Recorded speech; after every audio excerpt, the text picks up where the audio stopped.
मित्रांनो, आपल्या दूध उत्पादक शेतकरी भावांना ऊस तोडाय तर येतो, पण वैरणीला गेल्यानंतर त्या ऊसाची मुळी बांधा येत नाही. तर आज आपल्या अशा शेतकरी भावांसाठी सोपी पद्धत आणि अशी खतरनाक मुळी बांधायची का नाही, शेडापर्यंत जाऊन तिथंच गेल्यावर पण कोयत्यानं तोडायची वेळ आली पाहिजे, असली खतरनाक मुळी बांधायची सोपी पद्धत शिकवणार आहे. मित्रांनो, शेवटपर्यंत बघा व्हिडिओ. तर असं जी वाडी आपली लांबडी असतात, अशी लांबडी वाडी मोडून घ्यायची मित्रांनो. दोन लांबडी दोन वाडी मोडून घ्यायची.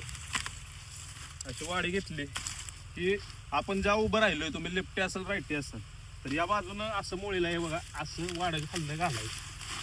असं काढून इकडे घेतलं वाडं की ही बाजू इथं घ्यायची आणि ह्या हातातली बाजू परफेक्ट बघा कसं बांधतोय मी.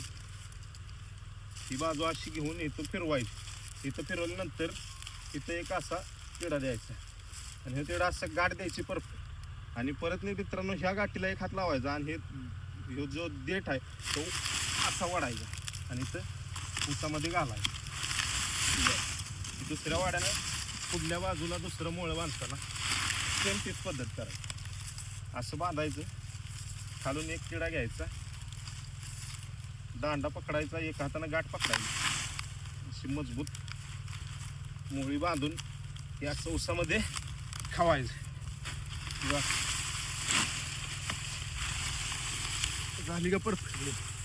तशी शेडापर्यंत जाऊ शकते मुळी आपली.